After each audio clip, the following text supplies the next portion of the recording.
Hello and welcome back to Boxing Social in association with Betfred. My name is Ayman Khan. I'm here at the Copper Box Arena in London with the one and only, the victorious Hamzah Sheeraz. Hamzah, first of all, how's life treating you? Yeah, good man, all good.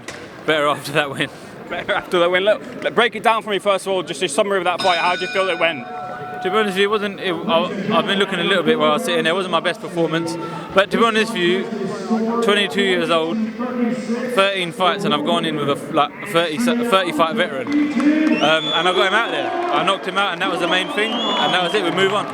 Okay, talk me through like the first initial rounds. It seemed like you knew there were going to be challenges coming into this fight because of Skeete's style. Did you feel in those first 3 rounds he was giving you that challenge? It was more than the first 3 rounds. I think I was down on the scorecards as well. Listen, I'm not one to blow my own trumpet and whatnot. It was a great fight. I got him out there in the end, and that was the main thing. But I learned a lot from it, and yeah, that was the main thing. It seemed like the tide turned after the 6th round. You caused swelling to, I believe, his right eye there, and then from that you seemed to be able to close the distance more and land those big shots. Did you feel that the tide started turning after that round? Yeah. I could see he was marked up, but then he marked me up as well because his jab is just. I underestimated how sharp his jab was. It was as sharp as anything, man, just pinging my head back. But listen, as long as I learned from it, it was a great fight for me to learn from, and I'm still undefeated. Ricky, it seemed like when he got you back to the corner, was quite animated and giving you instructions. Can you tell me what Ricky's instructions that he was feeding you in between rounds? Listen, we knew I was behind, but Ricky, he knew I'd get him out there. That's why he was so calm and cool and collected. And yeah, I got him out there in the end, and he was just telling me, listen, just apply that more pressure. And I was telling him, listen, his jab is like mad. His jab's mad. The best fighter I've been in the ring with by far. And yeah, but obviously we broke him down and we got the job done. Tell me what you did to break him down to get that stoppage. Yeah, just close the gap. Obviously, I caught him when he was down, but I didn't think he was down, to be fair. And obviously, I went behind backstage after the fight. I said, apologising. It was all good spirits. Dominic Ingle was good. He was giving me advice for the future as well. So it was all sweet, man. So yeah, massive respect to him. A little bit of controversy with the initial knockdown. I haven't seen it myself. You talk me through it, Hamzah. What's the controversy from your own eyes? Listen, there's loads. I was looking at it now. Listen, at the end of the day, I think everyone thinks like everyone's saying, "Oh, I should have been disqualified, this, that, the other." But at the end of the day, listen, it's boxing. I'm telling you now, if most people were in my position, they would have done the same thing.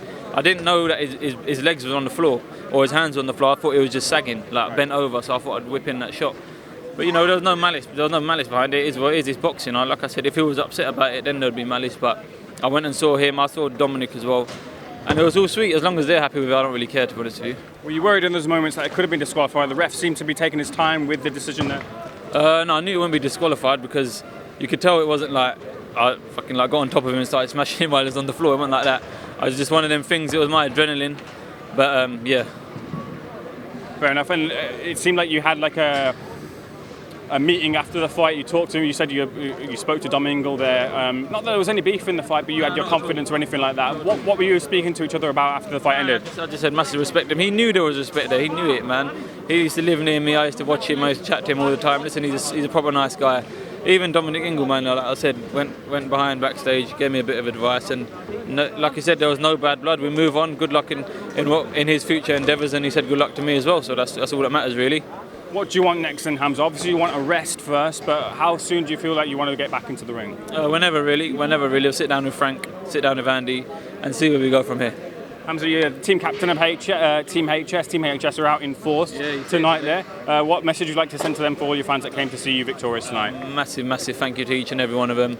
Second time I fought here now. It's one of my favourite arenas. And we got the job done 14-0 to my 10th knockout now. So we move on and we keep moving forward.